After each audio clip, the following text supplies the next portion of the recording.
Hello and welcome to Resilience, the global adaptation podcast, the show where we'll be exploring the best solutions and cutting-edge technologies for adapting to climate change. From climate-resilient forests to the use of artificial intelligence to the power of storytelling, we are coming to you from the United Nations Environment Programme.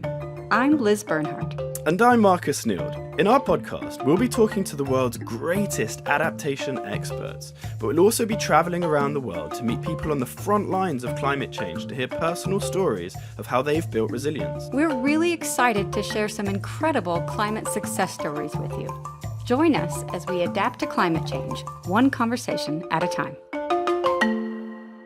Stories have been part of human culture since the dawn of civilization. They captivate our imagination, trigger our emotions, and share messages in a way that statistics and data alone cannot. From our ancient myths and legends to our blockbuster films and news headlines and podcasts, stories are one of the most fundamental ways humans make sense of the world. And when it comes to climate change, sharing personal stories and shining a light on the human faces behind the statistics can actually humanize the issue. Whether it's learning about a farmer that's battling drought or a mother trying to protect her home from floods. And I think the way that the media more generally covers climate is important to think about, but it raises tough questions.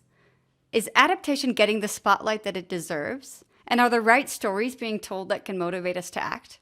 So today we'll explore with our two guests how filmmakers and journalists are reporting and covering the world's race to adapt to climate change. Christopher Flavelle is the climate adaptation reporter at the New York Times, while Malaika Vaz is an explorer and filmmaker using visual storytelling to bring the climate crisis to life. We'll start by talking with Chris about why he chose to focus his reporting on adaptation specifically, what makes a climate story go viral, and his award-winning coverage of the growing crisis in the home insurance industry in the US, an adaptation topic that a lot of people just haven't quite grasped how important this is and will be. So Chris, you are one of the first reporters to focus on climate adaptation, which you started at Bloomberg in 2016. So what made you want to focus on that topic? Was there a sort of particular light bulb moment that triggered it? Yeah, it's a great question, and I appreciate you having me on to talk about this. I had been covering climate change at Bloomberg through the second Obama administration. And this is a time when the US government was pushing ever more aggressively to cut emissions. And I couldn't shake the sensation that as hard as the US government pushed on that, it seemed hard to imagine a situation in which global emissions fell enough to avert really significant consequences. And it seemed like those efforts to adapt would only become more important. And also, it had one more source of appeal to me, which was that in the US, it seemed at the time as though the debate over climate adaptation was much less polarized than the debate over emissions. And it seemed like instead of it being sort of a political football, the debate over how to adapt to climate shocks was much more focused on what works. There wasn't a clear sort of left-right divide. And then by 2017, what had become sort of a working theory that adaptation and resilience would get more important in the US was very strongly confirmed. We had first Hurricane Harvey, and then Hurricane Irma, and then Hurricane Maria, and then disastrous wildfires throughout the West. And it really quickly in the US, you switched to the problem is now, and we have to figure out what we can do now. And fast forward to today, even I am surprised by how quickly the problem has gotten worse in terms of the number of disasters, the scale of disasters, the way those disasters ripple through the US economy. So the speed with which this challenge is accelerating and taxing our ability to adapt astounds me. It sounds terrible to say this, but I wish I hadn't been as right about this. Absolutely. Well, you are clearly way ahead of the curve there. And just to add to that, the UN Secretary General says that 50% of climate finance needs to be in adaptation. Right now, we're talking it's around 5% or something. So if we were to achieve that, the scale at which adaptation is going to grow is obviously quite extraordinary. So this is a podcast. We like to focus on solutions in this podcast. So what would you say have been some of the most inspiring, promising adaptation solutions that you've covered in your reporting? One of the through lines of my reporting is there are levels of adaptation. Basic adaptation is fortifying the built environment, trying to invest money in making infrastructure and communities more resilient.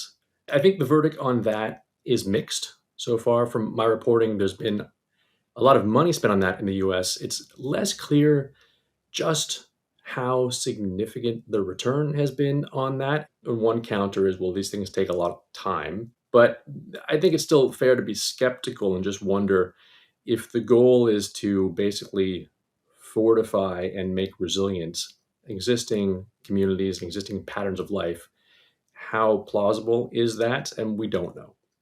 And do you think the issue there is more about we need to improve the way that we assess success, or do you think it's just sort of like inherently difficult to measure the impact of that? Based on my reporting of the US federal agencies that are most involved, one legitimate criticism is it's not always clear that the sort of measure of success has been well thought through. You can imagine success being defined in all kinds of ways. It could be fewer casualties or deaths during disasters. It could be reduced losses in terms of property. It could be reduced disruptions to life or business. Those things can look different and can operate at odds to one another. It's not really clear to me that the agencies that work on this have decided what their metric for success is, rather than just spending money on this stuff. Right. Okay. So at UNEP, when we communicate about adaptation, something that we're often trying to do is showcase successful initiatives that have worked really well, and part of that is to show what can be achieved. But we're often finding that, there's this balance that has to be struck between, just essentially so we don't present adaptation as this kind of silver bullet. Do you think about that balance in your own writing, conveying the urgency on one hand, but then making sure that you're showing people that, change is possible and there are some things that work? I see my job as to inform my readers about what's happening and what it means. And so the first order of business in the US is there's so many efforts underway to adapt to climate shocks. And I spend my time trying to find the most important ones and explain them. I think where the debate is now is not should we try to adapt? It's how should we try to adapt? And how can we adapt more specifically in a smart way that is sort of financially effective to some degree of efficiency and doesn't produce new problems? Classic example, and it hasn't been solved, is if you take a flood-prone coastal community and spend money to make it more resilient and fortified against flooding or storm surge, are you also creating a perverse incentive to encourage people to stay there? Versions of that challenge of short-term adaptation potentially leading to long-term exacerbation of the problem, that exists, I think, everywhere. So how do you see, this is kind of getting a little bit onto the impact that the media coverage has. Do you see cases where media coverage has gone on to affect adaptation policies or practices? There's definitely objectively been a pretty significant shift in the US in terms of the federal government and some state governments spending more money and time focused on adaptation than was the case 2 or 5 or certainly 10 years ago. Is that the result of media coverage? I don't know. My guess is it's the result of changes in the real world. In that sense, probably the job of journalists is the same for climate coverage as anything else. We try to tell the most important stories. And if the system works, then a more informed public demands better action from its leaders. So in terms of which adaptation stories go viral and which don't, have you noticed any trends? Just looking at my own stories and areas of coverage, stories where people can see their own experience or where something is tangible and feels real can tend to elicit a stronger reaction. So, for example, my team is working this year on a series of stories about home insurance in the US and how climate change is affecting the home insurance industry, both in terms of making it harder to get and also more expensive where it is available. And I think that resonates because most people in the US own a home. And if you own a home, you have to have insurance generally. The other thing that stands out is I think people want to come away from a news story that they've learned something they didn't know. Yeah. And so my goal as I approach my coverage is to always be on the lookout for stories that will feel new or surprising. And so stories that capture some element of the climate adaptation struggle in a new or surprising way can resonate more strongly than something that, though important, people may feel like they've heard it before.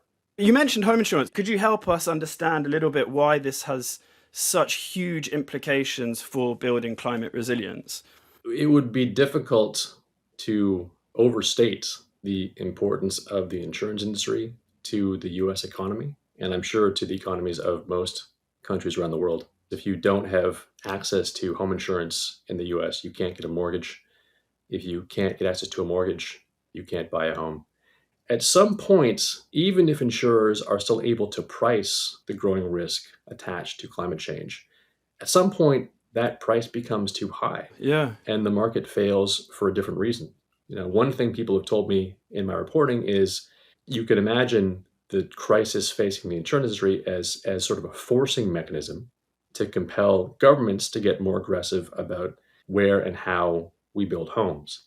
And so here's a question that we ask all our guests that come on, Chris. So what would you say is the biggest adaptation topic right now that no one is talking about? If you'll allow me to reframe that ever so slightly, just what's the most perhaps adaptation topic that doesn't get as much attention as it should? My newspaper has done a great job this year covering extreme heat. And the reason I think that coverage is so important is just physically, there's a pretty strict limit to how much the human body can adapt to heat. For most of us who are lucky enough to spend most of our day indoors, the problem of extreme heat is serious, but sort of fundamentally a nuisance. For those who can't make those choices, who have to be outside, there's a real issue, especially in cities around the US and much of the world, where you are going to experience really hot days on a regular basis. And I note that first because the scale of that problem is so enormous. And again, obviously not just in the US, around the world. How do you maintain a functional agricultural economy in places where working during harvest time is dangerous? I have yet to hear good ideas about that. And the list beyond that is probably endless. I wrote a piece, for example, earlier this year about wildfire smoke and how almost uniquely among climate threats, adapting at the community level to wildfire smoke is really hard because it's hard to predict where the smoke will go. It's hard to build community level infrastructure, right? Really, you're talking about protecting people in their homes, and the smoke isn't always visible, and the consequences don't happen right away. To me, I wrote that piece. It's a striking example of how there's almost an endless number of climate shocks. All of the climate shocks that I've ever covered, there's always something that individuals or businesses or governments can do beyond what they're doing. But as I try to make clear in my stories, there are limits to that adaptation or there are trade-offs. So Chris, just one final thing. How can people find your work online? The most important thing you can do is subscribe to the New York Times, right? You get all the most important news that matters to this and every other topic.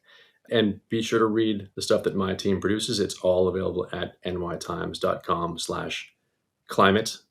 If you wanted, you could find my stuff specifically. I've got a bio page, just my name. But look, the most important thing, and I really want to stress this, is I urge anyone who's listening to make sure they're getting their news on climate change from a good range of independent news sources, because this topic is so important that I just hope everyone takes the time to stay informed. And that starts with reading the New York Times. All right, that was Chris Flavelle from the New York Times, who was giving us a glimpse into how the media covers and reports on climate adaptation. And next up, we have Malaika Vaz from India.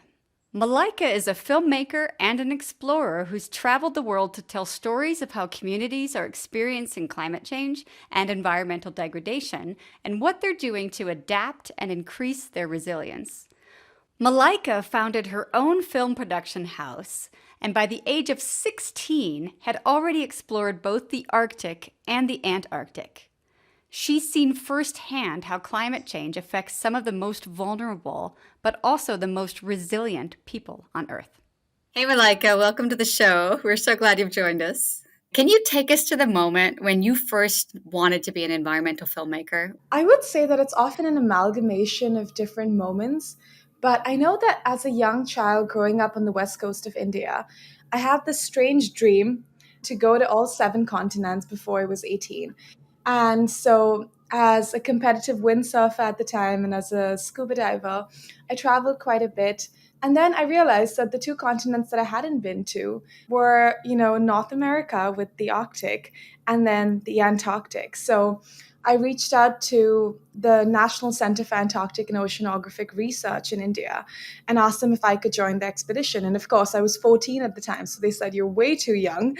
But there are these other expeditions that take students from across the world, and you get to assist climatologists and scientists in the polar region. So I think that was one of the first experiences that I had that really helped me understand that my calling was telling stories, and specifically telling stories about nature.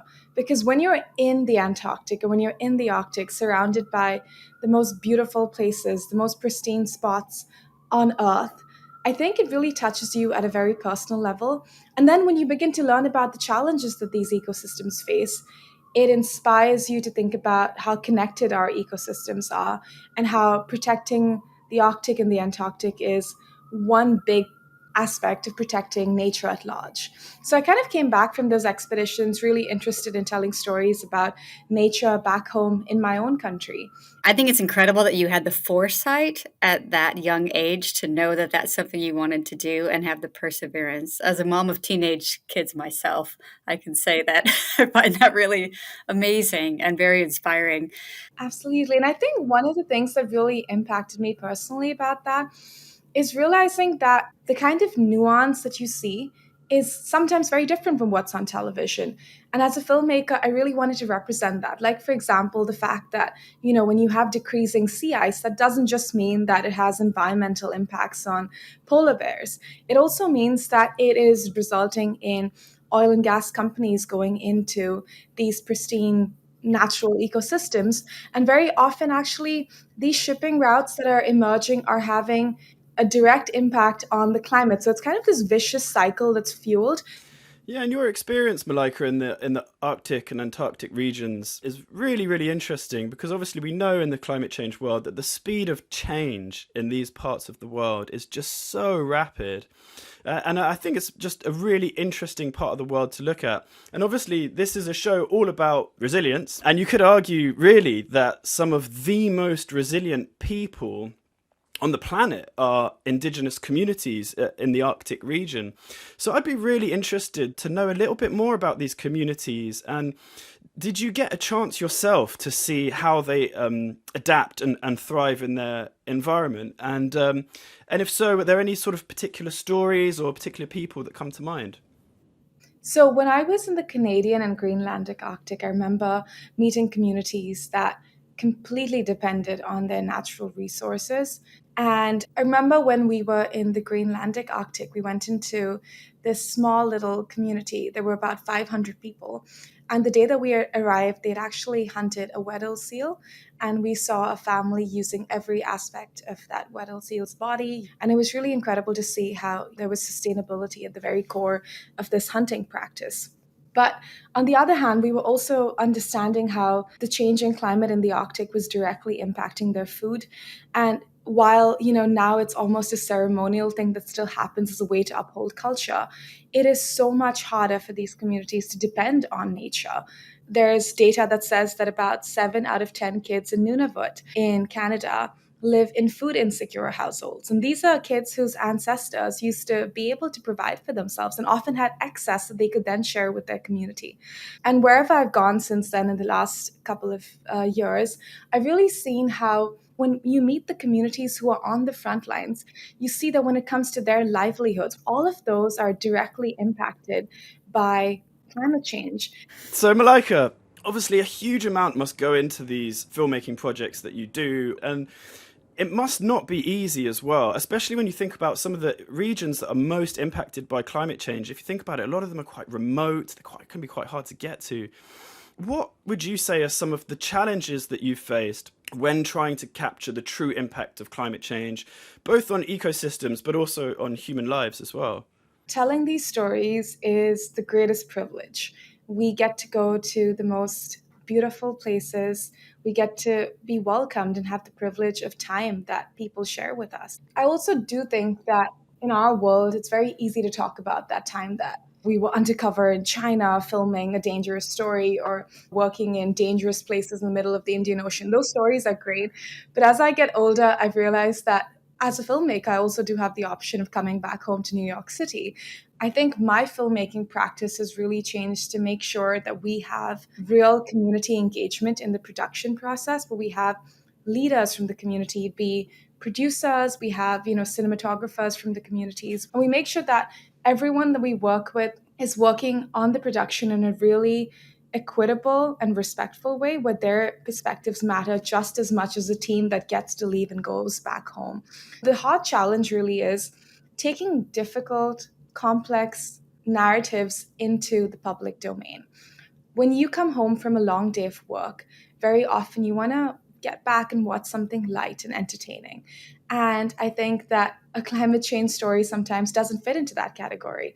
So for us as storytellers, it's a very exciting challenge of making sure that we're innovating and figuring out ways to make these sometimes difficult stories exciting. And that, I think, is something that I really appreciate about my craft. And increasingly, what we're doing is also making sure that we're working on follow-up impact campaigns that bring in different stakeholders and ensure that the impact of the film really begins after the broadcast date, and that you can really see that both at the grassroots level and at the policy level. That's so important that we're not just broadcasting these kinds of shows to the converted. I think you talked about, and I have such a respect for the craft that you have and the fine lines between very current issues and the longer trend, right? Global issues and local issues. I think another fine line is between, showing the gravity of the situation, but also the need to avoid sensationalizing it or exploiting those who are suffering from these impacts. How do you find that balance? So honestly, it really is about the process. One thing that I'm always thinking about is how do we make sure that we're being the best filmmakers? What does it mean like to go into a community and respectfully engage? Get to know them, get to know their story, and maybe even take the cameras out after a day of just hanging out. I think that it's that friendship at the core of those interactions that really helped me to connect deeply.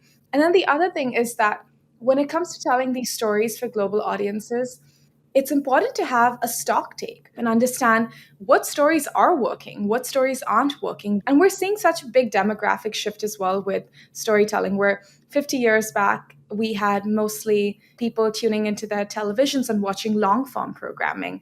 And now people have their phones and they want to watch short stuff. I mean, I have a brother who's significantly younger, so I know that he wouldn't watch most of my documentaries, but he will watch the cut downs when they come out on Instagram, right? So I know that it's important to engage those younger audiences. Thinking about just the span of your work, one of the things that I'd be really interested to hear, can you describe a situation where you witnessed the resilience or the adaptation of a community in the face of climate change? So recently we were working on a documentary with National Geographic Society, and one of the locations that we went to was Louisiana.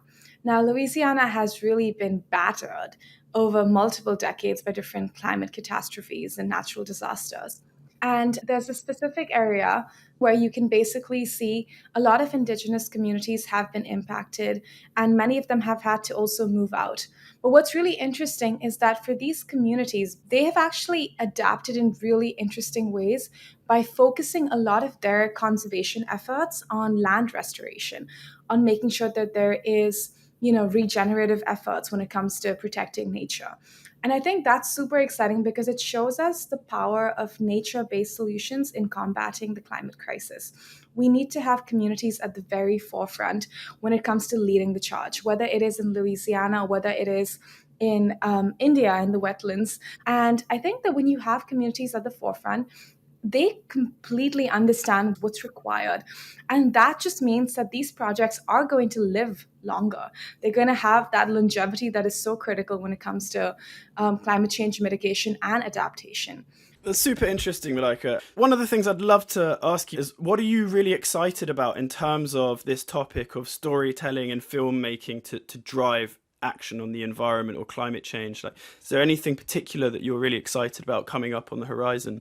We are working on natural history projects that really represent the beauty of the natural world. We're working on documentaries that show the human footprint on our planet, and we're working on intersectional films that really represent how there are these solutions out there. And I'm excited in the next decade to tell more stories of solutions that are really working.